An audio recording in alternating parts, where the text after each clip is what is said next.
नमस्कार शेतकरी मित्रांनो, आज आपण इथं आलेलो आहे राकेश दामोदर कोकाटे यांच्या टोमॅटो प्लॉटमध्ये आलेलो आहे. तर 108 व्हरायटी जी काय आहे सिंजंटाची, तिचा हा 2 एकरचा प्लॉट आहे राकेशचा.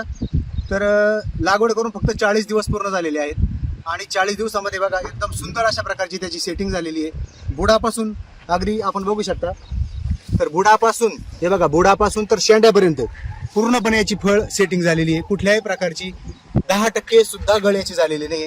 आज सगळ्या वातावरणामुळे सगळीकडे मोठ्या प्रमाणामध्ये टोमॅटो पिकाची गळ चालू आहे, पण या प्लॉटमध्ये कुठेही तुम्हाला गळ दिसणार नाही. त्याला कारण असे आहे की राकेशने सुरुवातीपासूनच म्हणजे प्लॉट 15व्या दिवसाचा असतानाच ईशा ॲग्रो कंपनीचे जे काही प्रोपॅक आहे ते प्रोपॅक हे 200 लिटरसाठी 1 किलो या प्रमाणामध्ये वापरले. त्यानंतर 10 दिवसाच्या गॅपने त्यांनी 3 स्प्रे पूर्ण केले आणि त्या 3 स्प्रेमध्ये त्याला इतका जबरदस्त रिझल्ट आज इथं आलेला आहे. आपण बघू शकता की सगळाच जो काही प्लॉट आहे त्याचा रंग आणि रूप हे सगळं चेंज झालेलं आहे. त्याचा कलर बदलला, सेटिंग चांगली झाली. दुसरी गोष्ट, त्याला कुठल्याही प्रकारचा जीवाणूजन्य जो करपा आहे तो करपा इथं आलेला दिसत नाही. त्याचप्रमाणे त्याला गेरवा आलेला दिसत नाही. कुठल्याही प्रकारचा जी काही बुरशी आहे त्या कुठल्याही प्रकारच्या बुरशीचा त्याच्यावर आज अटॅक झालेला दिसत नाही. आपण बघू शकता, हे बघा अतिशय सुंदर अशा पद्धतीने सेटिंग झालेली आहे.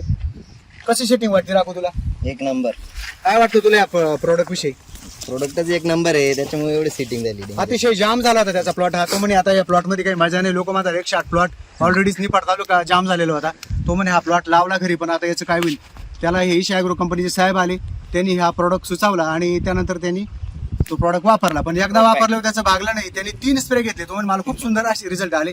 तेव्हा मला अजून त्याचे स्प्रे घ्यायचे आणि त्यांनी काढली, 3 स्प्रे पूर्ण केले. तर अतिशय सुंदर अशा पद्धतीचा त्याचा जो प्लॉट आहे तो आज सेटिंग झालेला दिसतोय.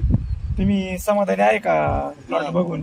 खूप समाधानी आहे आमचं. अगोदर काय फरक होता आणि त्यानंतर काय फरक पडला? आधी म्हणजे ना सेटिंगचे कुठं मोठं कूस दिसायला लागली होती, पण ते मारल्यानंतर म्हणजे पुरेपूर सेटिंग होऊन गेली, एक पण राहिलं नाही.